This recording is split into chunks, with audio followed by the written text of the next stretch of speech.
Hi, I'm Ms. Teda from the School of Design and Media. If you're here, you're trying to enter the school through the early admission exercise, and you may be wondering, what are the different portfolio requirements by diploma? Let me go through them one by one. The Diploma in Animation and Games and Visual Effects. Now, this is a very popular diploma, and a lot of people apply to this course during the early admission exercise. Wherever you're applying, if this is what you want, please put it as your first choice.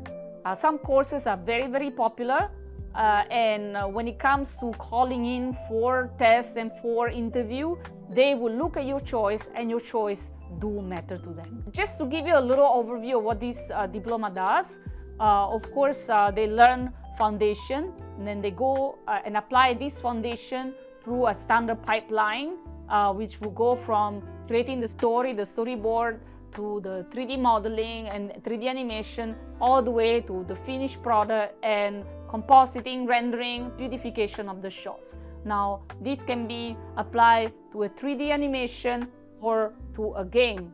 Now, these are some sample of the works done by the students over the years. As you can see, like we teach them anatomy so that they can apply to their 3D models. We teach them perspective so that they can use it for work creation. And then, of course, if you want to move on to visual effects, once you join this course, you will learn about Houdini. That is industry standard, and it's a software that is used for special effects, fluid dynamics, particle animation, and so on. What is this diploma looking for? Of course, they're looking for creative works of any kind. Again, 6 pieces, maximum 10. They like storytellers, so if you have sequences or continuous images, it's nice. It could be a comic, it could be an animation. They are looking for observational drawing. Observational drawing is very important. It tells us that basically you are teachable. You can see shapes, you can see form, you can understand perspective, or at least if you're not already proficient in it, you know, you are at that level where we can build on and bring you to where you need to be able, after a while, to create your own worlds and your own environments and your own characters and so on. The second category is also very important, is digital graphic design. They look for 2D, 3D models of characters and asset creation. They look for props. Now, 3D is quite important because it's a diploma that focuses a lot on 3D and immersive experiences. They're moving towards AR and VR a lot. So if you never pick up 3D and want to try, I recommend a free software called Blender.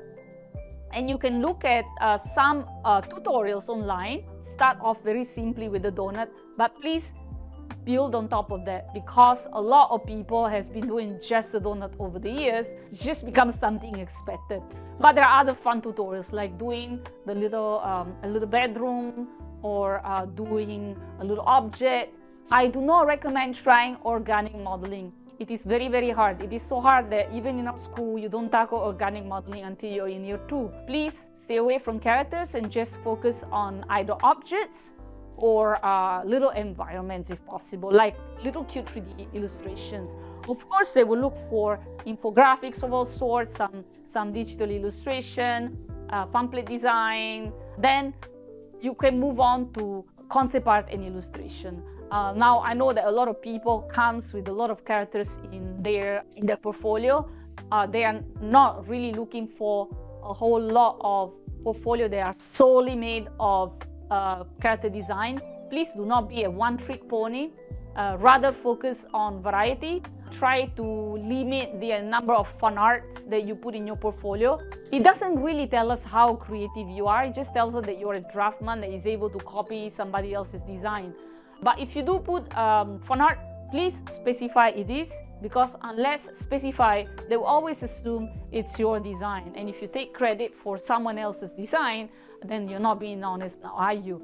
You can add some mood boards, some visual developments, which is basically concept art for animation. And it's very different from games because it's very simple. Now, you may have ideas for game design, so please add them on. So you may have a screenshot or little level design. Maybe you create a little prototypes of sort. So please include it in your portfolio. Like I said, your images can be black and white. They can be from life or from imagination.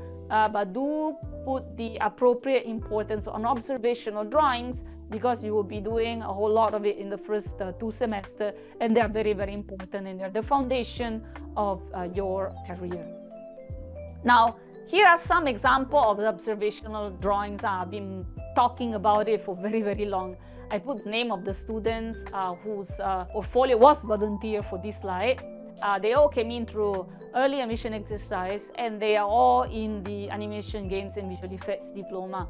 So you can see they do a lot of humans, they do animals. If you're doing drawing of humans, please do full figure. We would like to understand if you can see proportion, if you understand anatomy. Like you can do this in body parts like hands or feet. And then the next thing that you should be doing is some architectural drawings of sort, because showing understanding or perspective, it's very, very important. Now, when you are uploading example of 3D models, like I said, if you go for object, it's going to be very, very easy. So you saw just now move at the bottom an example of fluid dynamics. So these students had touched Houdini beforehand. But otherwise, you can do something simple like this hot dog, or try a little diorama. If you are going for characters, I don't know, like maybe you made your own VTuber, it's good to show a little GIF or video of your live 2D characters, or you can do like a little low poly characters animation, some AR maybe. If you're doing concept art such as this one, you know, the Egyptian lady right behind me, please make sure to include maybe your source of inspiration. So if you have a lot of sketches leading to an illustration, please do include them in your portfolio, for the simple reason that we love to see your thought process. Now, if you're doing posters and illustration, we do like particular kind.